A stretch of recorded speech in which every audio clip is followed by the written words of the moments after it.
All right, how you doing? I'm Priest and Officer Shalai Yala with the Israelite School of Universal Practical Knowledge. I'm with Keanu right here. Um, if I may, real quick, let me ask you a question. What is your position on the war with Iran and the situation that's going on right now? What's your position on that? So right now, my position is definitely that America needs to stop this war with Iran. I feel like because America, no, actually, the United States needs to stop this war with Iran. Because as you already know, with previous wars of the past, we already know that this is just another act of U.S. imperialism. This is just another act of the United States simply spreading its global domination on certain countries, just so that the United States can have the resources of that country. And we already know the United States is not doing it. We already know that from previous wars, we already know that the United States is not doing this for the liberation of the Iranian people. The United States is doing this for their own resources and for their own benefit, spending all this money on all this, on the military, when the money should be going towards the people. Right. But they're not doing that right now. So yeah, I'm definitely for ending this war. I'm anti-war, and yeah. Right. So let me ask you this: say this war intensifies and it comes to a head. Who do you think benefits from this war? Who I think benefits from this war? If it were to intensify, there's a lot of ways as to like the future of the aftermath of this war, the results of this war.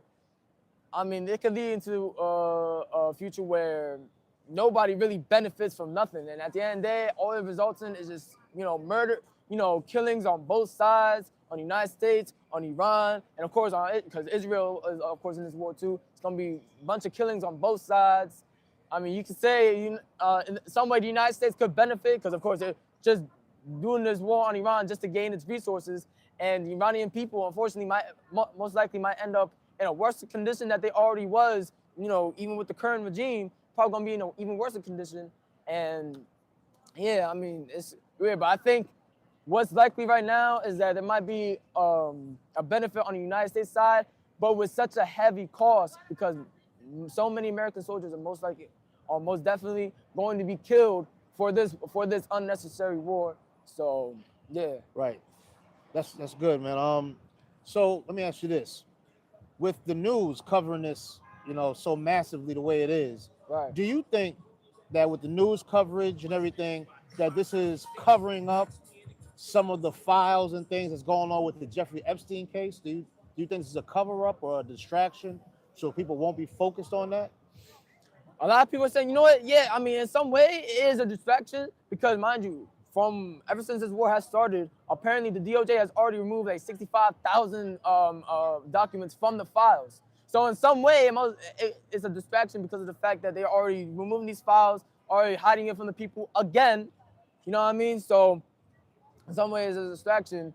But to be fair, at the end of the day, it's also like, they're showing, they're already still showing these files. They're already still showing everything happening, with the war with Iran is just another one of the U.S. tactics of just, domination.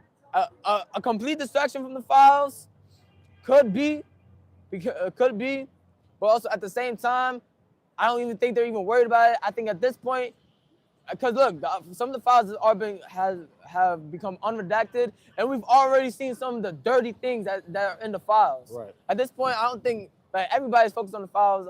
I don't think this is this is not very much of a distraction from the files. Right. At this point, that's out there. People are already analyzing it. The people already got the information. Yeah, and the United States is simply just putting this war on Iran simply for domination and taking the resources and all that stuff. Right. And it could, but most likely probably is a distraction Right. based off the fact that they already removed a bunch of documents from the files. Right. So yeah, something Right. like that. You know what I mean? So with that being said, a lot of people are saying that Israel is kind of the puppet master behind America, that they're forcing this war for their benefit.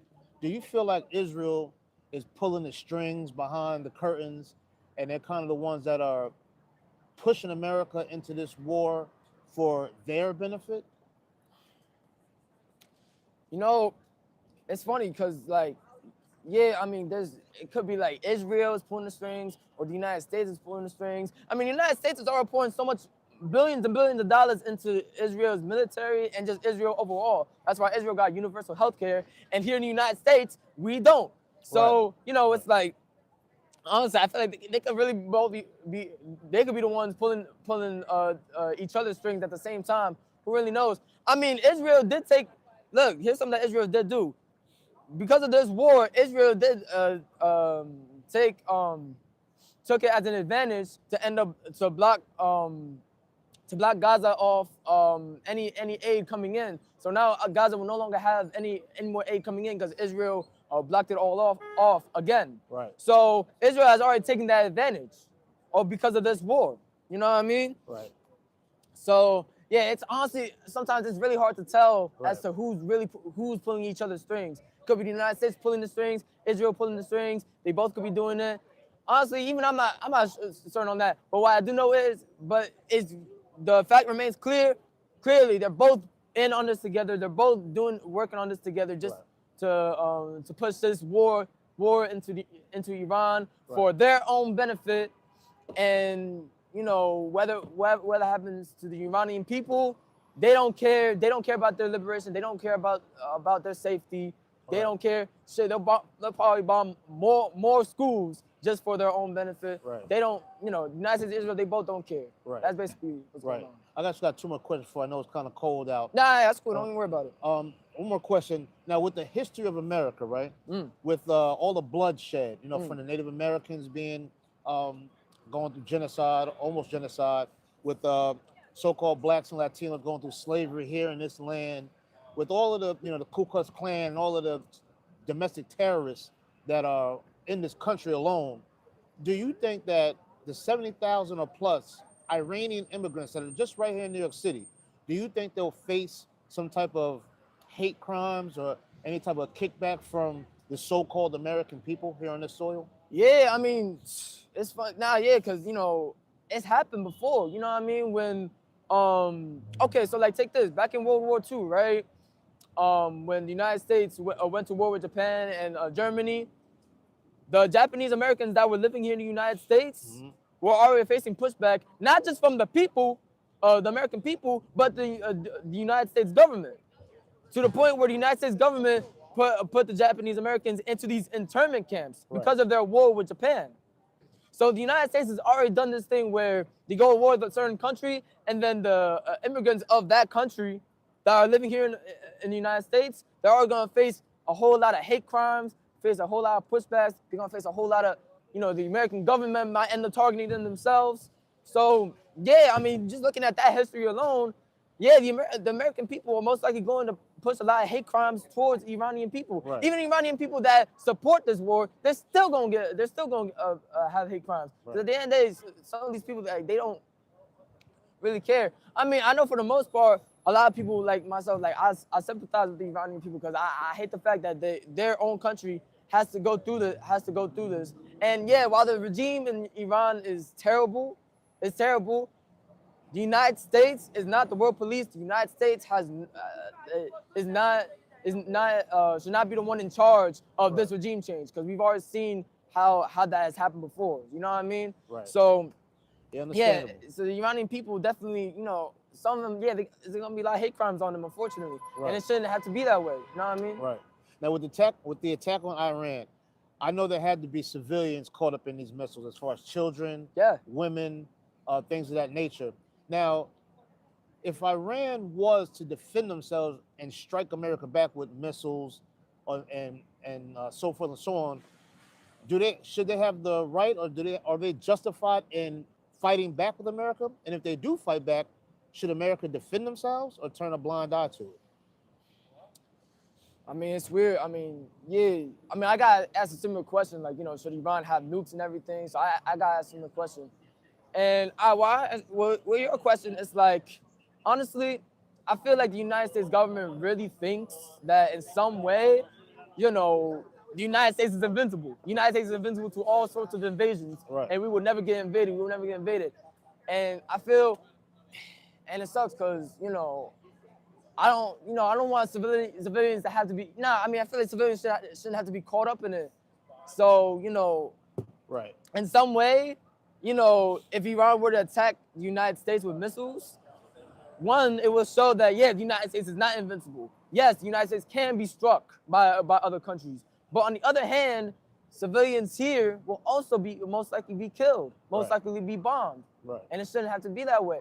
That shouldn't have to even be a possibility for the United States to be struck, because if the United States would never have launched this war, Right. then the threat of being struck by Iran would never come, because Iran was never going to attack the United States, states like that. Right. But now, in some sort of way, they're now justified to do it, and the result of that may result in more civilians being killed, just like how with the missile that hit that school, like hundreds of children have already been killed based off that alone. Right. And again, something that never should have happened. Civilian casualties like that never ever should have happened. Right. But it did, you know what I mean? Yeah. So in some way, Iran can be indeed be justified. And United States, whether they defend themselves or not, we already know United States is going to keep pushing this war regardless. But it's the fact that civilians are now more in danger, are more likely to now be killed because of this conflict, and it should not be that way. Right. You know what I mean? Absolutely. Absolutely. Now, if Iran was to strike America, right, and America started a drafting process, now you seem like a young man. If you had to be drafted and forced into the military to fight against Iran, would you join the military, or would you face the consequences of not joining? I'm not doing it. I'm not doing it. No? I'm not doing it. Let me tell you this something right now. And it's not about no dodging. It's not about no. I'm gonna stay right here and I'm gonna stand 10 toes and be like, no, I am not fighting your war. I am not. Nobody else, no other U.S. citizen should be fighting your war that you caused. Right. The ones that want the war, yeah, okay, let them join. But the majority of us who don't want this war, we are not fighting your war. We are not fighting your war of domination. We're not doing this. Right. We are not being drafted. We will not be drafted. We will not join your military. We're not doing any of that. We're going to keep fighting to end this war, just like how we're going to keep fighting to end the genocide in Gaza. We're going to keep fighting for Palestine. We're going to be fighting for all that. And we're not fighting your war all because you want resources, all because you want domination. We're not fighting your war, Trump. That's a fact. We're not fighting your war, Trump. That's a fact. Right. We all should stand 10 toes and be like, no, we're not doing this. Right. Just like how Muhammad Ali did when he got drafted for the Vietnam War, and he said, no, I'm not joining your war. Right. I am not fighting your war. Right. He said he stood 10 toes. And yeah, he faced the consequences, but all the respect. But guess what? The respect that he got was like, he got so much respect for it because he stood 10 toes and he didn't want to fight a war that was that the United States should never have had any part in. Right. So, of course, to answer your question, no, I'm not fighting no war. Absolutely. And just like everybody else my age, I'm 18. Everybody else my age should not fight in this war either, because this is not our war. This is the government's war, but it's not ours. Absolutely. Absolutely. That's a good response. Now, that's the last question. Now, you're 18 years old. You are the future of this nation. If you could right now, what would you tell the high school student that's about to finish high school? They're at a crossroads right now where they don't know what they should do, and they're thinking about joining the military to fight in this country and have a patriotic spirit. And let's narrow it down to their minorities. All right. Okay. So blacks, Latinos, and beyond. What would you say to them right now if they're thinking about joining the military and getting involved? What would be your message to them right now? So, mind you, I'm a senior in high school right now, so I can connect to them some way. So let me tell you this right now. As a high schooler myself, and of course as a minority myself, I'm gonna let y'all know on this right now. The United States has never given two fucks about you. They do not care about you. You can fight in their war, but at the end of the day, they will never care about you. And this is not your war to fight. You join the military. You want to be patriotic. If you want to really be patriotic, here's what you can do. organize, set community up, help community, help your people, help us, help your people, help the community, help the people, help us. That's the way to be patriotic. Being patriotic by joining the military and fighting in this war. Not because, mind you, the United States government does not care about you. Whether you black person, a Hispanic person, they don't care, and they're not going to care about you after the war is over. They won't care, and like I said, this is not the people's war. This is not our war. This is not the time to get all acting like you want to get all patriotic by joining the military, because you're gonna risk being killed for billionaires who literally eat children. So I'm gonna let you know this right now. If you want to really be patriotic, if you want to really feel American, then you will stay on your 10 toes, avoid, and you will avoid, if there's ever a draft, avoid that draft, and help your community out. Right. Organize your community and help the people, and speak out against the injustices that's happening. Speak out against it. That's how you'll really be American. Not just American, but really be not just American, but that's how you really be for the people, and that's how you be of the people, by helping your community and saving your community. That's how you'll be patriotic. That's how you'll be American. Not joining this bullshit war. Never. It's never about joining this bullshit war.